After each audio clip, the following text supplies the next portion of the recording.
Good day and welcome to Commerce 360, the program where we analyze business, decode markets, and empower enterprise. I am your host, Ijoma Ikwosi.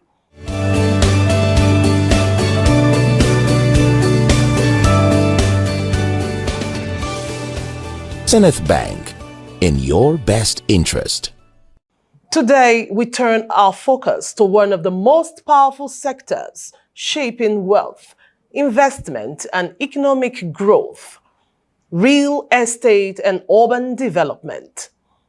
Across Nigeria, our cities are expanding rapidly. Skylines are changing. New estates are rising. Infrastructure projects are reshaping communities. But behind the cranes and construction sites are serious questions. Why is housing still expensive? Why is urban planning often chaotic? Is real estate still a safe investment? And what does sustainable urban development truly mean? Today, we examine how property development influences commerce and how urban growth affects all of us.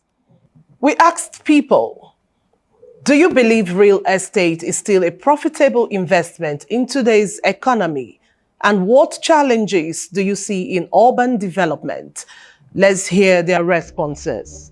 The issues I've noticed concerning housing in Abuja precisely is the agents. The agents are mostly the issues, because you would want to inspect an apartment and the agent will first of all tell you, oh, we need your inspection fee first, which most times some persons will just budget just to rent an apartment, not keeping money for an agent. Imagine you want to inspect like 4 houses in a day. You have to pay, for instance, 15,000 naira times 4, which to me doesn't really make sense. The housing and real estate in Abuja, well, it affects us very much because we, the commoners, cannot pay for house rent again, you know.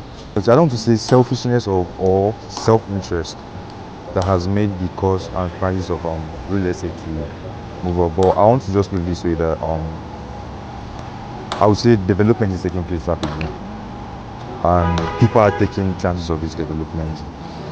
And aside that, I think the landlords are also the issues, because imagine trying to get an apartment and a landlord will tell you, before getting this place, you have to be a working class, which that's not a problem, but giving a curfew on time to get back home to your apartment, it doesn't make sense. It's more like policing.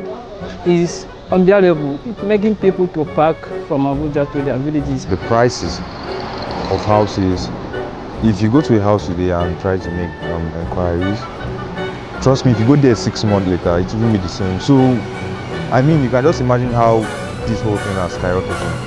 Third issue I've noticed is most of the occupants of the house, they'll get an apartment, and when they're parking out or moving out of the apartment, they'll dent the place and make the whole place look messy and dirty. So instead of you complaining about, okay, maybe the real estate is, why don't you just partake in it? You understand that, okay, yeah, it's a problem, but it's also like, I don't know if you get it, it's also like a solution.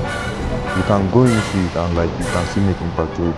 We are begging the government to, you know, to help us in some certain things, you know, so that things will become easy for us, so that we poor people can survive and also live like others.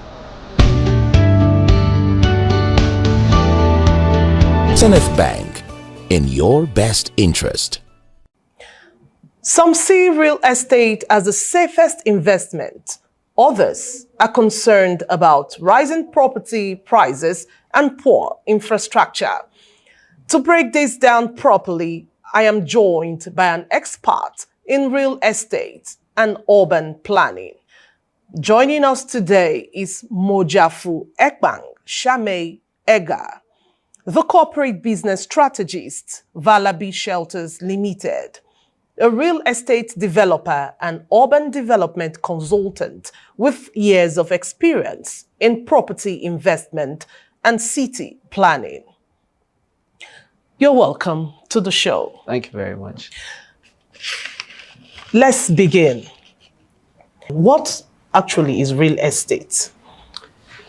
Okay, real estate is the process of planning, building, and improving properties in cities or in our communities so that people can live, work, and do business. Simply put, that's it. Because with real estate, the city becomes what we had imagined it to become. So that's it.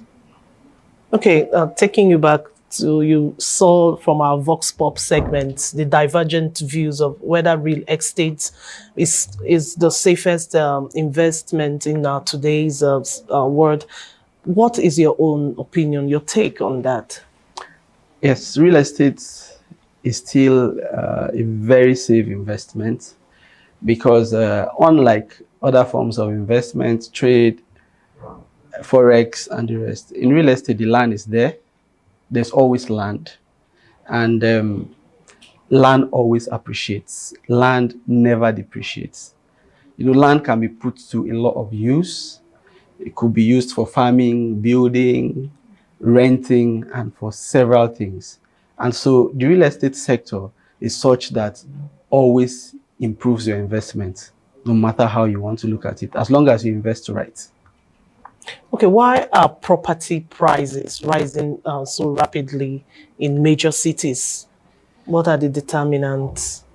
Okay, the basic reason why property prices are rising are not limited to, but a few of them. First, I would like to mention rural-urban migration. There are a lot of persons moving to the big cities. And in other words, the population grows by day. You know, people no longer want to stay in the villages.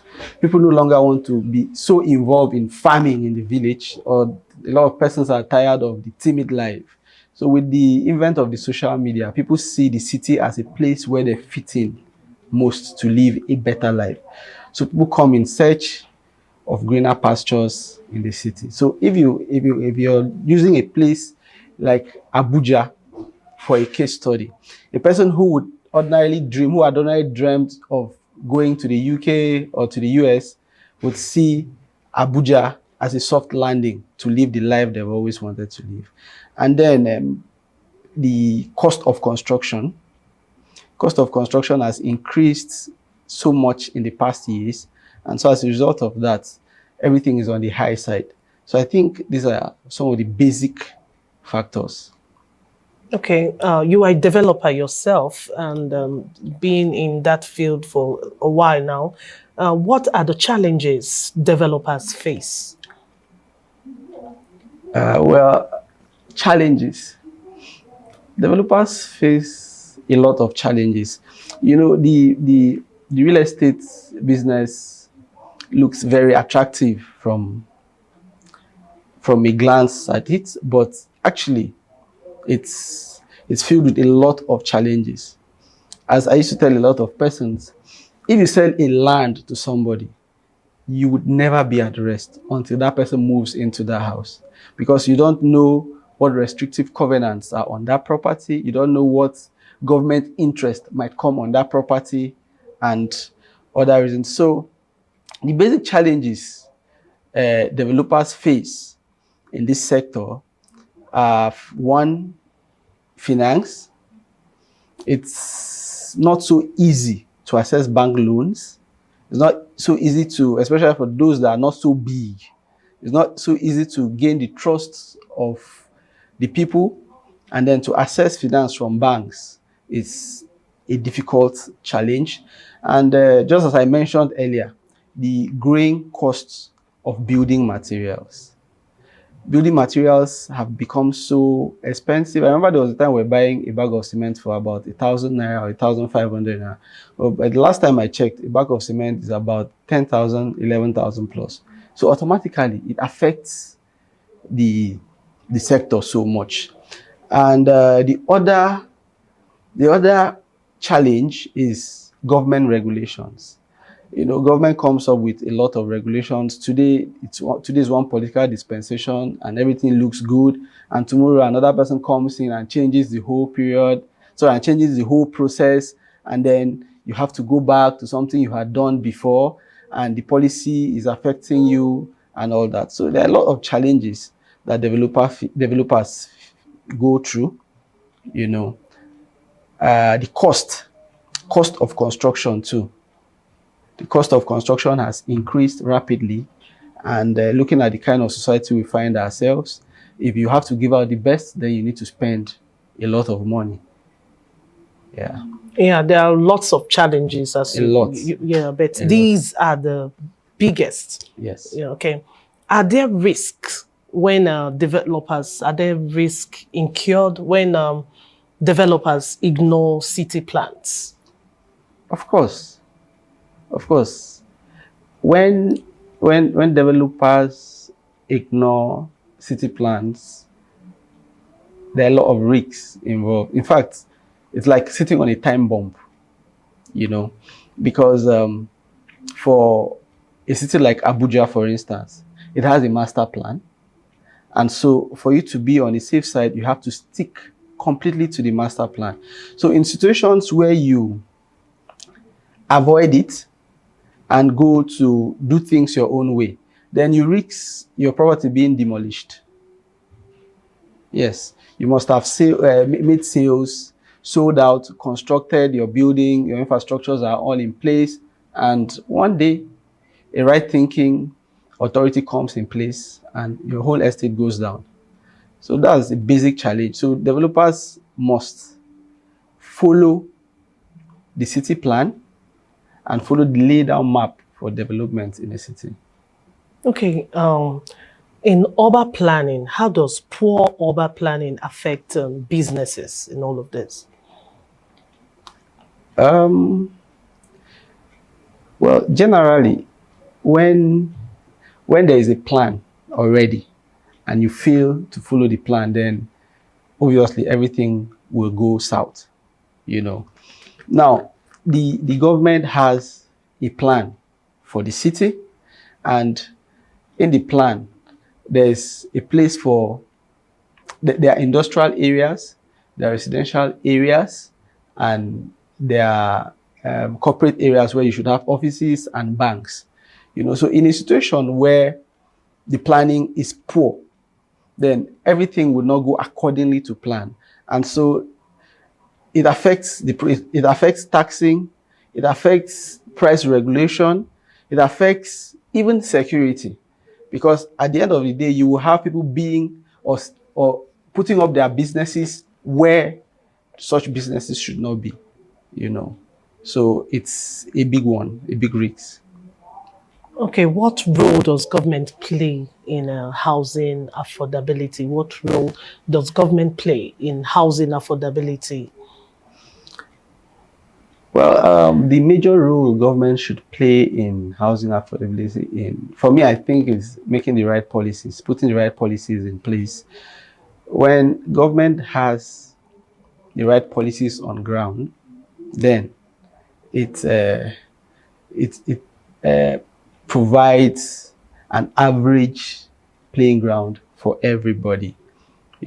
For instance, we have a Ministry of Housing, and it is difficult for people to access houses because the government sells out land to developers, and not everybody is able to purchase these houses. So the government should bring in policies that can enable, low salary earners pay for houses. It could be it could be a kind of payment plan where they can pay from their little salary. And also the government should also, activate the mortgage banks so that they can, give out houses through mortgage for people who have jobs, because it's so difficult to assess the mortgage plan because a lot of persons have been saving and the process is a bit cumbersome to assess. And so at the end of the day, it plays down the effort of individuals in trying to get houses. Okay, is there enough focus on affordable housing? Has much been done on the spotlight on affordable housing? Have enough focus been given to affordable housing for people? Yes. As developers, what we do is we advise people to, because a lot of persons wants to stay in the Abuja metropolis, but there are other places around the FCT that you can get affordable houses. You know, the Wuse, Garki, the central area, and the rest, they are already developed. And so if you go out there to get a house for sale, it might be pretty expensive.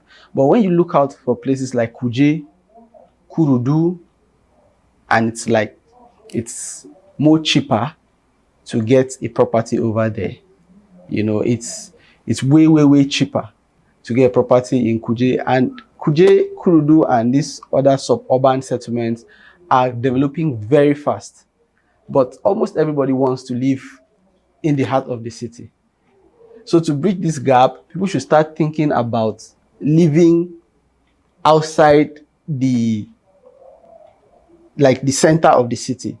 Like you can go to Lugbe, Lugbe, Kurudu, Jikwe, Kuje. In those places, houses are cheaper. Satellite house. Yes, because of the locations. Yes. Okay, how important is infrastructure to real estate value? Wow. Infrastructure means everything to real estate. Everything. Let me give you an instance. Before now, a lot of people did not want to live in Kuje. But if you are aware of the expressway being constructed there right now, you would notice that the price of renting in Kuje has increased to over 100%. As a matter of fact, to get a house in Kuje is almost equal to getting a house in Lugbe. So automatically, properties in that area has increased in value, because once you have a property, the major problems becomes having access to that property. So once infrastructures such as a road network comes into a place, the property goes up at once. It's automatic. It's automatic. So the most important infrastructure to real estate in our kind of setting is just having a good road network. Once there's a road network into any location, the price in that place changes and everybody investments triples. Okay, what kind of real estate are you into? Is it for low income? Do you develop for low income or for higher income areas? Or for both? Yeah, we are into development for, just as I said earlier, our purpose is to bridge the gap of the scarcity of houses, and so we develop for both low-income earners and high-income earners. Just as I said, we have properties across the city, and so it all depends on what you're looking at. As developers, we have properties in Guzapi. So if you want to live among the elites, we can provide that for you. We have properties in Kurudu, Kuje, where we have the average availability there for the normal people, not normal people per se, for the low income earners. So where you can, fit into any payment plan we have, and you can, successfully own a house through mortgage, or you buy and build. Okay. Yes. Real estate is more than buildings. It is about community. It is about infrastructure. It is about long-term wealth creation. When we return, we will explore sustainable city development, smart cities and technology integration, land documentation and legal risks, and the future of urban expansion in Nigeria. Stay with us.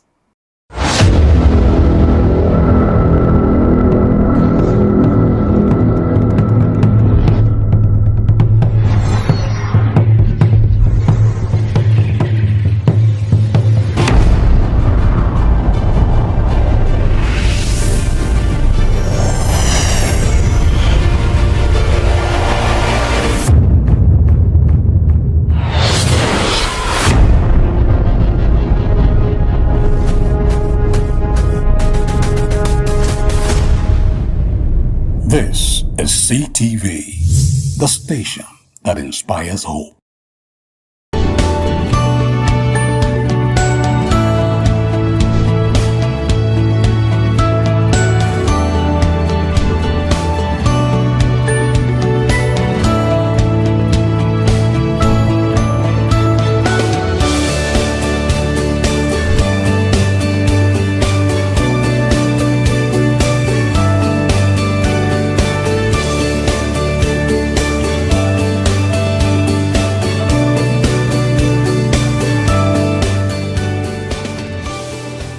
Zenith Bank, in your best interest.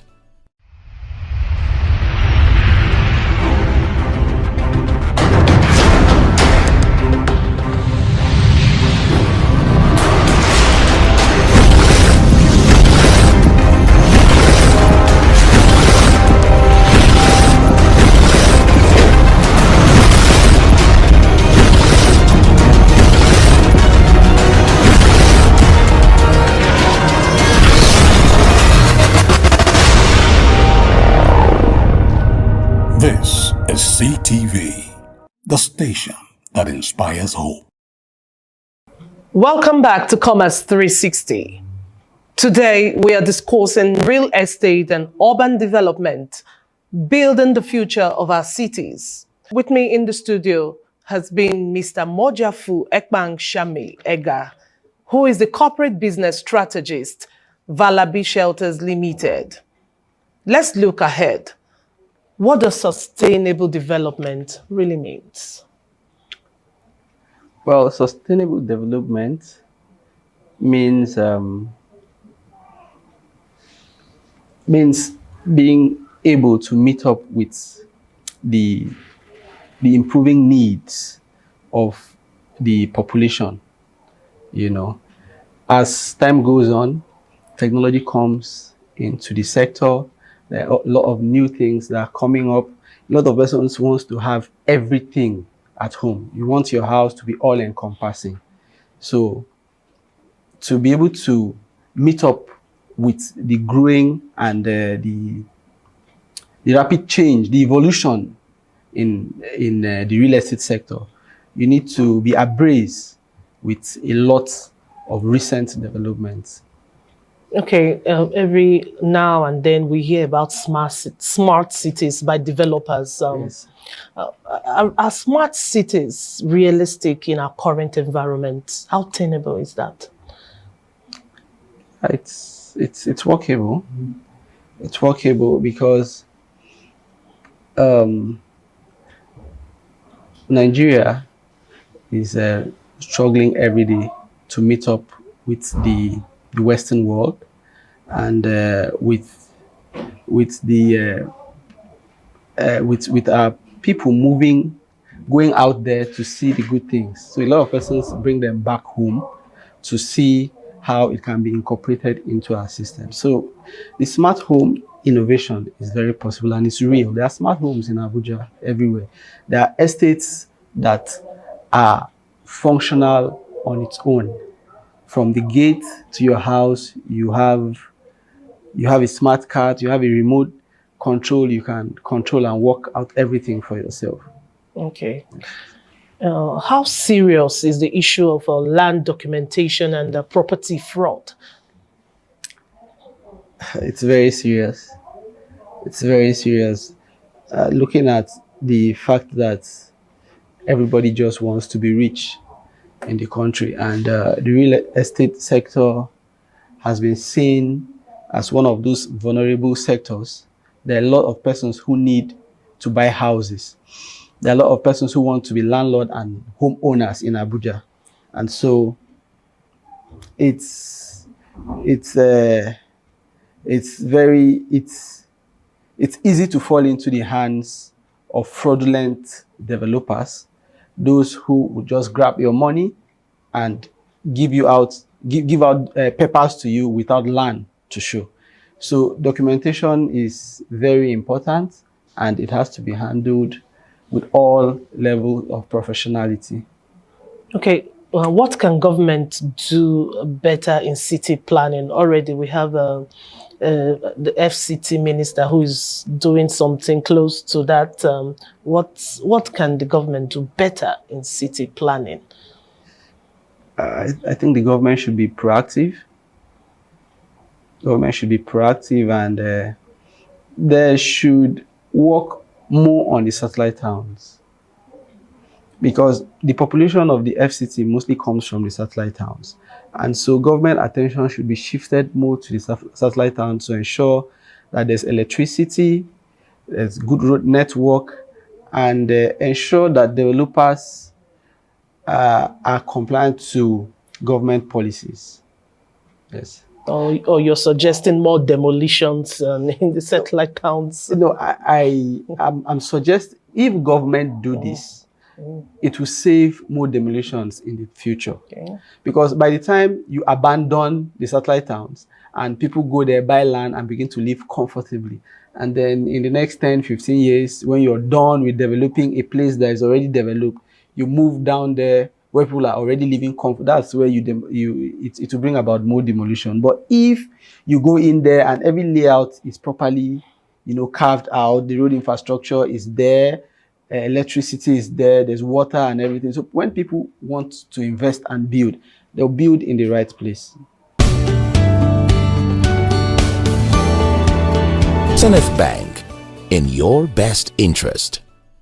Okay, in the next 10 years, how will you see urban development in shaping commerce? Well, if the last 4 years, or the last 3 years rather, has been filled with a lot of development in the FCT. So let's assume that the next 10 years will just be like the last 3 years that's passed. I see Abuja being like the likes of Dubai and other cities in the world. Okay. Yeah. Now, here's our final takeaway segment. Here is what we must understand. Real estate is not just about buying land. It is about vision. It is about planning. It is about infrastructure. When cities are well planned, businesses thrive. When cities are chaotic, growth slows. Urban development is economic development. As we conclude today's episode, remember this: land appreciates, infrastructure empowers, planning determines prosperity. The cities we build today will determine the economy we inherit tomorrow. Join us next week on Commerce 360 as we continue to analyze the forces shaping business and enterprise. Our guest today has been Mr. Mojafu Ekbang Shamei Ega, the Corporate Business Strategies, Valabi Shelters Limited. I am your host, Ijoma Ekwosi. Good day and keep building.